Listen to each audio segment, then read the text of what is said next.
මතක තියාගන්න කවුරු හරි දැක්කම හොඳට hina වෙන්න. කවුරු හරි දැක්කම හොඳට කතා කරන්න. අපි දැක්කර පහුගිය දවස්වල සමාජ මාධ්‍යවල තියෙනවා ඔය අධිශීතාගාර කර්මාන්ත ශාලාවක වැඩ කරනකොට එක කාන්තාවක් අධිශීතාගාරයක් ඇතුළේ හිර වෙනවා. එතකොට කර්මාන්ත ශාලාවේ ඉන්න මුරකරුවා හැන්දෑවේ බලනවා කට්ටියම පිටත් ගියා. එළියට ගියා. හැබැයි එක්කෙනෙක් ගියේ නැහැ. මුරකරුවට මතක් වෙනවා අර හැමදාම මට යන්නම් කියලා යන නෝන ගියේ නැහැ. මේ සැකේට මොකද කරන්නේ?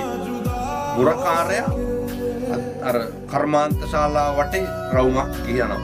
බලනකොට එක දොරක් බාගෙට වැහිලා. හැබැයි අර කාන්තාවට අර ඇතුලෙන් අර දොර අරගන්න බෑ. මුරකාරයා ගිහිල්ලා අර දොර අරිනවා. කාන්තාව හිත හදාගෙන හිටියේ මැරෙනවා කියලා දන්නවා එළි වෙනකොට. කාන්තාව අහනවා. ඇයි දැන් මේ කවදාවත් නැතු ඇවිල්ලා මේ දොරවල් ඇරි? මුරකාරයා කියනවා පින්නතුනේ. කට්ටියම ගියා. මට ඒක අඩුවක් දැනුණා. මොකක්ද? හැමදාම යන්නම් කියලා යන නෝන ගියේ නැහැ. බලන්න මේ අර බුදුහාමුදුරුවෝ උගන්වපුවත් එක්ක ජීවත් වෙනකොට අර අහලා තියෙනව නේද ධම්මෝ හවේ රක්කති ධම්මචාරී කියලා. උන්වහන්සේ උගන්වනවනේ හැම කෙනා එක්කම hina වෙලා කතා කරලා ඉන්න.